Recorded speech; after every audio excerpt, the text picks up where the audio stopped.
What is up, guys, and welcome back to the channel. Now on today's episode, I'm going to go ahead and show you guys how to replace rear wheel studs on a 3rd gen Toyota Tacoma. Now first things first, let me go ahead and show you guys the parts I used.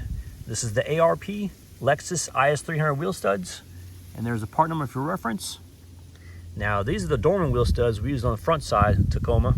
For some reason, these things will not fit in the rear hub assembly of the 3rd gen Tacoma. I believe this little shaft right here is just too thick by about 1 millimeter. However, the ARP fits in there just perfect. But the bad thing about the ARPs, we need to cut these things down. So with the side-by-side comparison of the dorman wheel studs and the ARP, as you can see, there's about 3/8 difference that we need to cut off of the ARPs. Now these dormans right here are about 55 millimeter and the OEM Toyotas are about 40 millimeter. I don't know what the length are of these, but I'm gonna guess maybe 65, 70 millimeter.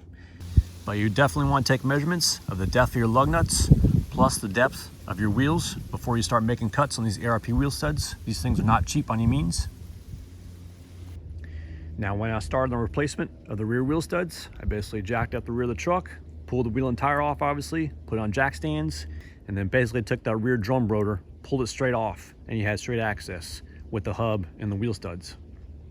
So let's go ahead and get started. I'm putting some extended wheel studs on the 3rd gen Tacoma.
Okay, we relocated operations here in the garage. It's getting dark outside these days, time of season.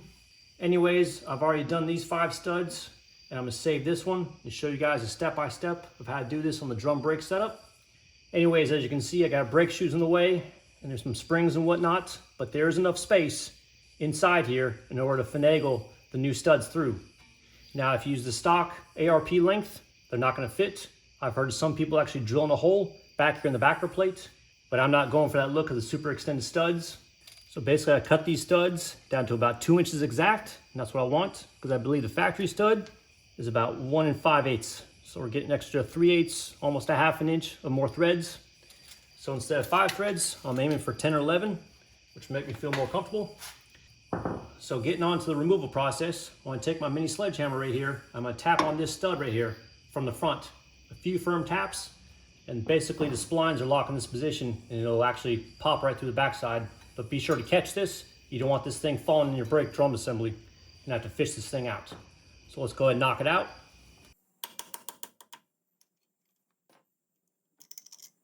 All right, so there's your OEM stud removed right there. So we'll take our ARP stud right here, we'll fish it on the inside and feed it through the hole and pull it outwards.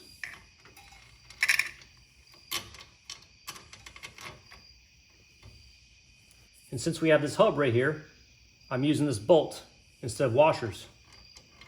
So now once I'm past this hub, I go ahead and put a stack of washers here. I actually put some grease in here to act as a ball bearing, because this thing will heat up. And then we take an old lug nut with undamaged threads. That's very important. Make sure the threads are not damaged.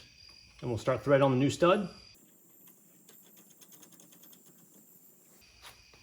I'm going to take my impact gun and tighten this up.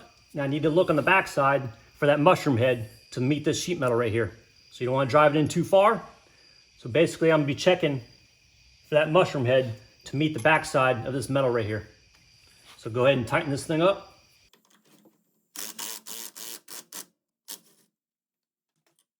And there you have it. That's how to replace a rear stud on a Toyota Tacoma. Now we can go ahead and reassemble the brake drum on top of the assembly. We'll take some measurements and then we'll go ahead and put our wheel on, put the lug nuts on, and torque everything to spec.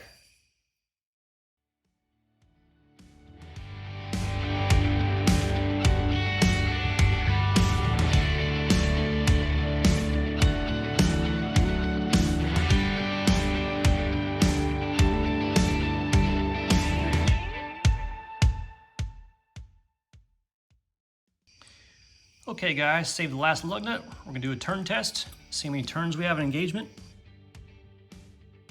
Okay, the lug nut is officially started, and on my spline tool right here, I got to mark with a Sharpie, so every time I make a rotation, we'll do a count.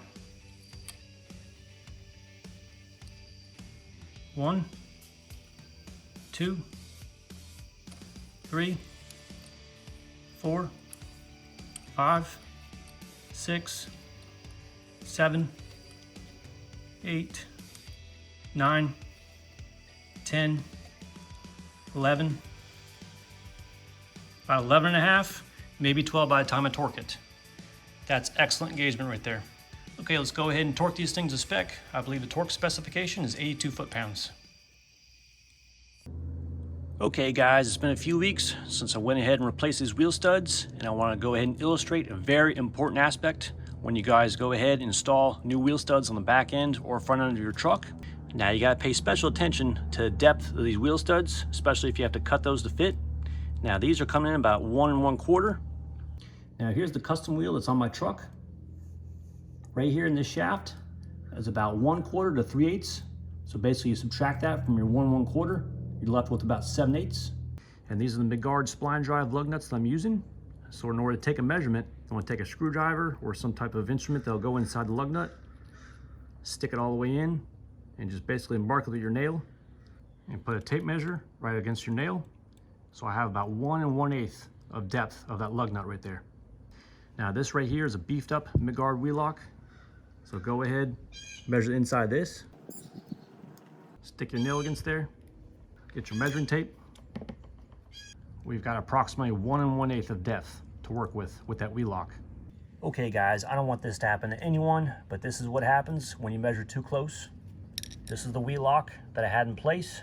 As you can see, when I went to take it off, the tip just snapped right off, and I was left with this, with the wheel intact.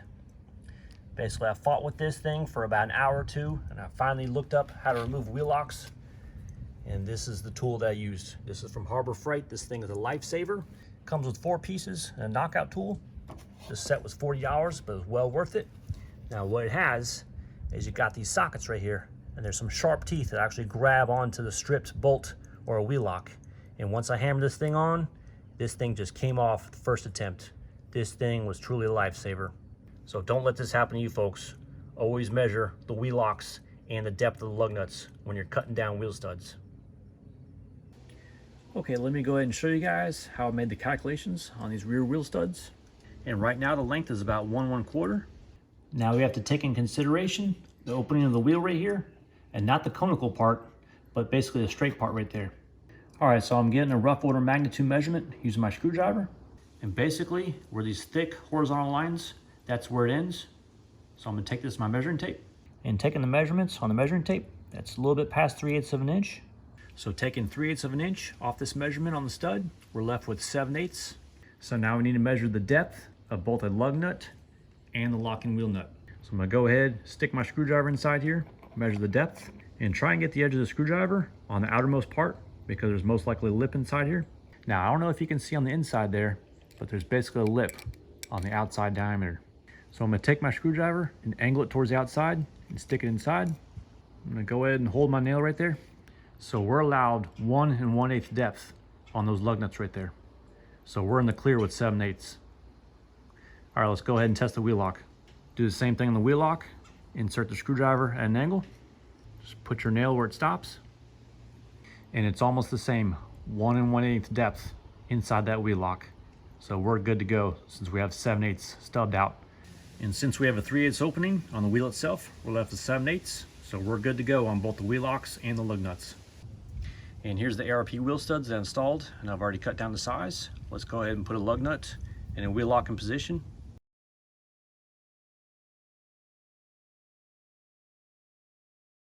Okay, great news. The lug nut and the wheel lock actually touch the drum brake assembly. Now, if your lug nut fit on the wheel stud with a little bit of space right there, you want to go and compare it to what you have the depth on the wheel, which was 3/8. So if this is 1/8 of an inch right there, you're actually clear. Same situation for the wheel lock. If you have a gap right there, go and compare it to the depth of the wheel, which is 3/8. So if you had 3/8 right there, you'd be on the clear. So we're good to go on the wheel studs for the Tacoma. So we're all good to go with the ARP wheel studs and the Megard lug nuts and wheel locks for this truck. Okay, I've got the wheels semi-tightened down before I torque it down. Now I'm gonna go ahead and test the amount of turns on the lug nuts themselves. Now we can go ahead and do a count on the amount of turns on the lug nut. So I made a mark on the tool right there. So let's go ahead and see how many turns we have. 1, 2, 3, 4, 5, 6, 7, 8, 9. And we got 9 turns, so we're good to go. 8 is the minimum required for M12 by 1.5. All right, guys, that wraps up the installation of the wheel studs for the 3rd Gen Tacoma. We used Toyota Matrix all-wheel drive Dorman studs up front and ARP custom cut length studs out back. We now have the recommended thread turn engagement of 8 turns based on M12 by 1.5 lug nuts, and much more reassuring than the 5.5 turns keeping the OEM studs into place. Now, if you guys have any questions, feel free to ask away in the comments below. And if you guys like this video, please give me a thumbs up. Thanks for watching, and have a fantastic day.